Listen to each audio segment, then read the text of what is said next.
एक समय की बात है, अहिल्या अपने इकलौते बेटे मल्हार के लिए लड़की की तलाश कर रही थी।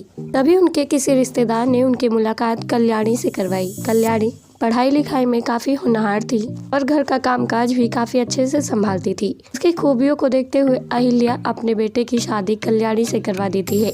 कल्याणी बहू बनकर अहिल्या के घर आ चुकी थी, जिसने शादी के बाद भी अपनी पढ़ाई जारी रखी थी। इसी दौरान एक रात कल्याणी ने अपने पति मल्हार से कहा कि मल्हार, जैसा कि तुम जानते ही हो, शादी के बाद भी मैंने अपनी पढ़ाई को जारी रखा है। मेरा सपना है कि मैं एक IPS ऑफिसर बनूं, तो तुम मेरा इस सफर में साथ दोगे ना? अभी मल्हार कहता है कि इसमें भी पूछने की बात है क्या? तुम अब मेरी जीवन संगनी हो, मैं तुम्हारे हर कदम पर साथ दूंगा।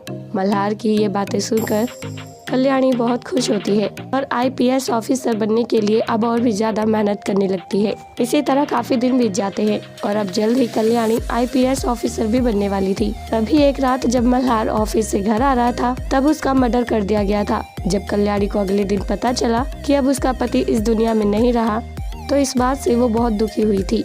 लेकिन जब उसे पता चला कि शहर के सबसे बड़े गुंडे सार्थक ने उसके पति की जान ली है, तभी वो कसम खाती है कि वो सार्थक जैसे खतरनाक गुंडे से अपने पति की मौत का बदला जरूर लेगी, जिसके लिए वो थोड़े दिनों का इंतजार करती है। अब कल्याणी IPS ऑफिसर बन चुकी थी, जिसके हाथ में शहर को संभालने की बगडोर आ जाती है। अब कल्याणी ने शहर के गुंडे सार्थक के खिलाफ सबूत इकट्ठा करने शुरू कर लिए थे। तभी उसे पता चला कि सार्थक ने न सिर्फ उसके पति की जान ली है, बल्कि वो कई बार शहर की लड़कियों के साथ जबरदस्ती करने के मामले में भी सामने आ चुका है। इसी दौरान जब कल्याणी IPS ऑफिसर के रूप में सार्थक के घर जाती है और उससे पूछताछ करती है, तो सार्थक कहता है कि तुम्हारे पास मेरे खिलाफ कोई सबूत नहीं है, बिना सबूत के तुम मेरा बाल तक बांका नहीं कर सकती। कल्याणी की ये बात सच थी, सार्थक की ये बात सच थी, क्योंकि उसे पकड़ने के लिए कल्याणी के पास पुख्ता सबूत होने जरूरी थे। लेकिन वो सबूत ना होने की वजह से सार्थक को इस तरह से शहर में खुला नहीं छोड़ सकती थी।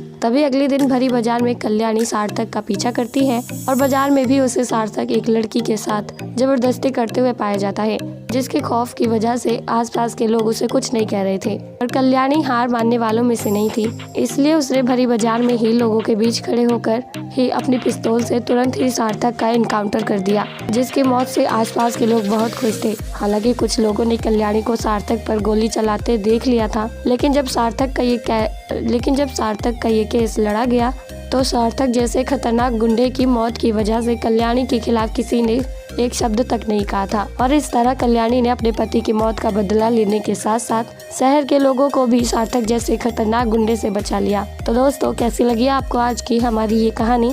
आप हमें कमेंट बॉक्स में कमेंट करके जरूर बताएं और साथ ही ऐसी और दिलचस्प कहानियाँ सुनने के लिए आप हमारे चैनल को सब्सक्राइब करना ना भूलें।